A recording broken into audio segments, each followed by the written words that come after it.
TP. Chandrasekharan വധക്കേസിലെ പ്രതികളെ ഇന്ന് ഹൈക്കോടതിയിൽ ഹാജരാക്കും. പ്രതികളുടെ ശിക്ഷ വർദ്ധിപ്പിക്കണോ എന്നതിൽ വാദം ഇന്നും തുടരുന്നുണ്ട്. സർക്കാരിന്റെയും ടി.പി.യുടെ ഭാര്യ കെ രമയുടെയും അപ്പീലുകളാണ് ഹൈക്കോടതിയുടെ പരിഗണനയിലുള്ളത്.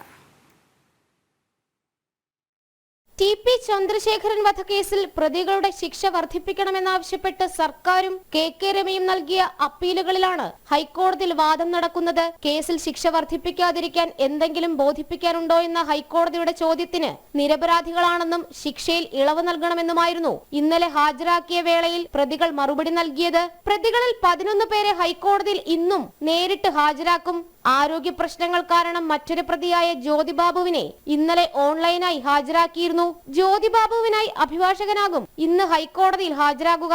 കുടുംബ പ്രാരാബ്ധങ്ങൾ കോടതിക്ക് മുന്നിൽ അറിയിച്ച് ശിക്ഷ കുറച്ചു നൽകണമെന്നാണ് പ്രതികൾ ആവശ്യപ്പെട്ടത്. ശിക്ഷ വർദ്ധിപ്പിക്കുന്നതിന് മുൻപ് തങ്ങളുടെ ഭാഗം കൂടി കേൾക്കണമെന്ന പ്രതിഭാഗം ആവശ്യം അംഗീകരിച്ച കോടതി പ്രതികളുടെ മാനസികാരോഗ്യ നില സംബന്ധിച്ച റിപ്പോർട്ട്, ജയിൽ സൂപ്രണ്ടിന്റെ റിപ്പോർട്ട്, പ്രൊബേഷണറി ഓഫീസറുടെ റിപ്പോർട്ട് തുടങ്ങിയവ പ്രോസിക്യൂഷനും പ്രതിഭാഗത്തിനും കൈമാറാനും നിർദ്ദേശിച്ചിരുന്നു.